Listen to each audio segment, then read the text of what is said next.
Sir, జగన్పై దేశద్రోహం case, సనాతన విమర్శలపై ఆనం సంచలన కామెంట్స్ వెనుక నిన్న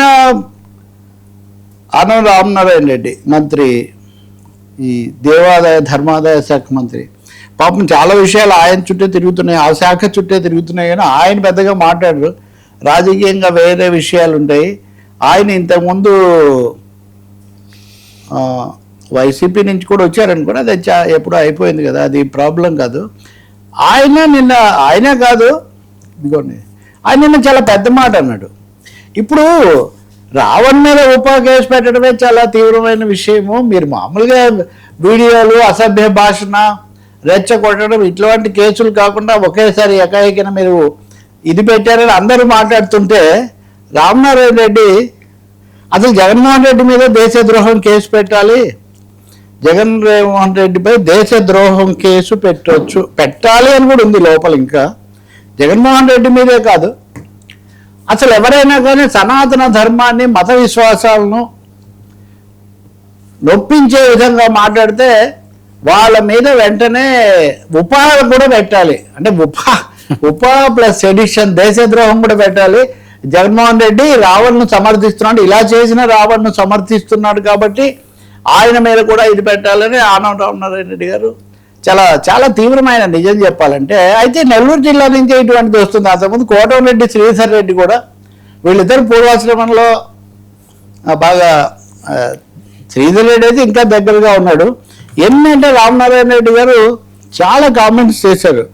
ఆ కామెంట్స్ అన్నీ కూడా హిందూ మతం, సనాతన ధర్మం, రామాయణ భారత ఇతిహాసాలను చేస్తూ ఉన్న వీళ్ళందరూ కూడా కొన్ని రాజకీయ పార్టీలు వీళ్ళతో ఉన్నాయి, వాళ్ళతో చేతులు కలిపి గొడ్డలు పాటి ఇదంతా చేస్తూ ఉంది.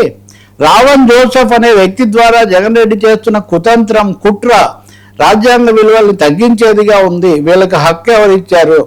కాబట్టి వీళ్ళందరి మీద దేశంలో స్నేహపూరిత వాతావరణాన్ని చెడగొట్టేలా జగన్ తీరు ఉంది. ఇలాంటి నాయకులపై ఉపా చట్టం 1967 ప్రకారం రాజద్రోహం కింద కేసులు పెట్టాలి.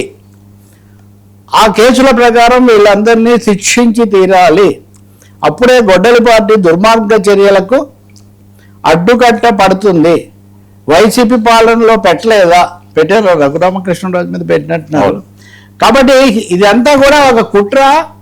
ఈ కుట్ర కోసం దేశద్రోహం కేసు అంటే ఇంకా నిజంగా ఇప్పటి వరకు రావణ్కి పరిమితమైన ఈ అనండి, దేశద్రోహం అనండి, ఏకంగా జగన్మోహన్ రెడ్డి మీద పెట్టాలి అనే ఆరోపణ. నిజానికి రామనారాయణ రెడ్డి నిన్న మాట్లాడిన నేపథ్యం ఏమంటే, మొన్న శ్రీధర్ రెడ్డి కూడా అటువంటిదే అన్నారు. ఇంచుమించుగా వీళ్ళంతా నెల్లూరు వీళ్ళే కదా. నిన్న మీకు చెప్పాను నేను, సాక్షిగా ఒక వార్త వచ్చింది. ఆలయాలకు సందర్శకులు పెరుగుతున్నారు, ఆదాయం ఏమో తగ్గుతుంది, హుండీ ఆదాయం, ఇది ఎందుకు జరుగుతుందని కొన్ని లెక్కలు ఇచ్చారు. సో రామనారాయణ రెడ్డి దాన్ని తప్పు పడుతున్నారు. మీ హయాంలో ఏం చేశారు అది. ఇప్పుడు దేవుడు ఎక్కడ పోయాడో తెలియట్లేదు. ఇది ఎంతసేపటి మీ హయాము, మా హయాము. ఇందులో కొందరు ఆ హయాంలో కూడా ఉన్నారు. వాస్తవానికి ఆ హయాం నుంచి ఈ హయాంకి వచ్చి మాట్లాడుతున్నారు. వాళ్ళ రాజకీయాలు ఒకటైతే సరే, కానీ ఇంత తేలిగ్గా దేశద్రోహం కేసులు, కేసులు నాయకుల మీద లేదా పెట్టేసేయచ్చు అన్న పద్ధతుల్లో మరి మాట్లాడుతున్నారంటే, ఆయన ప్రభుత్వం తన మంత్రి కదా, ఆయన ఇంకెవరైనా మీరో నేనో మాట్లాడితే వేరే విషయం. మంత్రిగా ఉండి పెట్టాలంటే పెట్టండి, పెట్టకుండా మీరు కూడా వచ్చి మీడియా కాన్ఫరెన్స్లో చెప్తే ఎట్లా? అంటే పెట్టకుండా ప్రభుత్వం ఉపేక్ష వహిస్తుందని మీ ఉద్దేశమా? పెట్టడానికి అవకాశం ఉన్నా కానీ హోంశాఖ పట్టించుకోవడం లేదని మీ ఉద్దేశమా?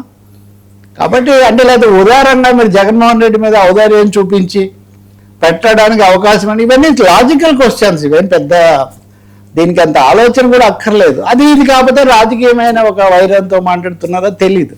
మరి నిజంగా ఇప్పుడు రామనారాయణ రెడ్డి మాటలు చంద్రబాబు నాయుడు గారు ఆమోదించి దేశద్రోహం కేసు పెడతారా, దానికి ఏమన్నా సన్నాహాలు జరుగుతాయా నాకు తెలీదు. కానీ తీవ్రమైన విషయాలే.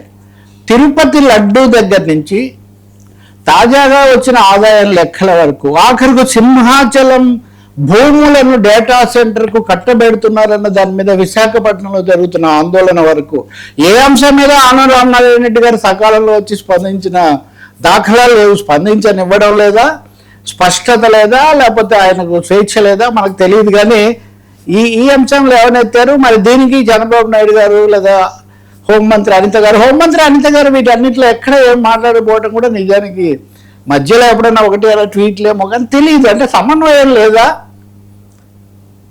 స్పష్టత లేదా నాకు తెలీదు. మరి దేశద్రోహం కేసు ఏమేమి పెడతారో మనం చూడాల్సి ఉంటుంది.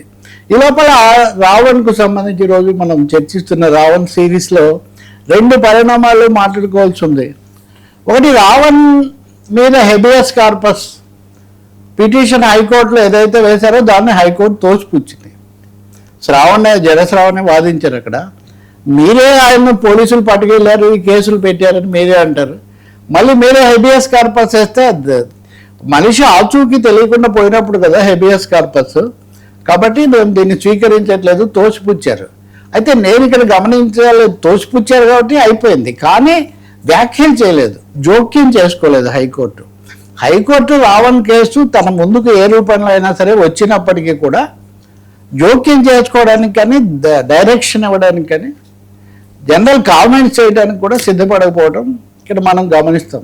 ఈ లోపల మనం మీడియాను, మరి ముఖ్యంగా సోషల్ మీడియాను గమనిస్తే వర్మ, రావణ్, ప్రశ్న Raavan alias బచ్చలకూర Joseph alias something, ఇంకా ఈ కేసు ఇప్పుడు 3rd స్టేజ్లోకి ఎంటర్ అయినట్టుగా ఉంది. మొదటిది నేను మీకు చెప్పా, బూతుల నుంచి బూతుల స్టేజ్ నుంచి బూచి స్టేజ్ అన్నారు. ఇప్పుడు బూచి నుంచి మళ్ళీ ఇప్పుడు అసభ్య స్టేజ్లోకి వెళ్తుంది. అసభ్య వీడియోలు అవి కనపడ్డాయి, ఇది కనపడ్డాయి, చాలా పెట్టారు. వీటన్నిటినీ నిజానికి దశల వారీగా లీక్ చేయాల్సినంత అవసరం లేదు. ఆయనేమి అసాధారణ అధికారాలు కలిగిన లేకపోతే ఏదో రాజకీయ నాయకుడు ఏం కదా, ఒక మామూలు యూట్యూబరు.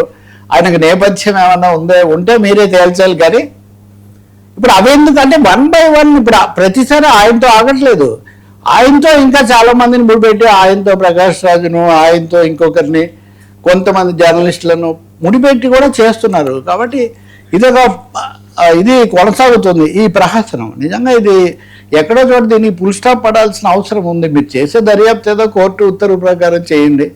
కాకపోతే అందరూ రాజకీయ పక్షాలు, ఆలోచన పరులు అందరూ కోరినట్టుగా మరీ ఉపా లాంటి కర్కోటక చట్టాలు కాకుండా ఇతర సంబంధిత చట్టాలు ఏవైనా వాటి ప్రకారం విచారించండి, కోర్టులు చెప్తాయని. ఈ లోపల కొత్త విషయాలు తీసుకొని వస్తే ఒకటైతే గుర్తించాలి, రావణ్ను దెబ్బతీస్తామని అనుకుంటున్నారు. కానీ దాంతోపాటు అందులో మీరు చూపిస్తున్న వీడియోలు, అందులో మీరు పేర్కొంటున్న పేర్లు, ఆ ముడిపడిన మతాలు, కులాలు, రాజకీయాలు ఇవన్నీ కూడా అఫెక్ట్ అవుతాయి, వాతావరణాన్ని కలుషితం చేస్తాయి. ఎక్కడో దీనికి ముగింపు ఉండాల్సిన అవసరం ఉంది.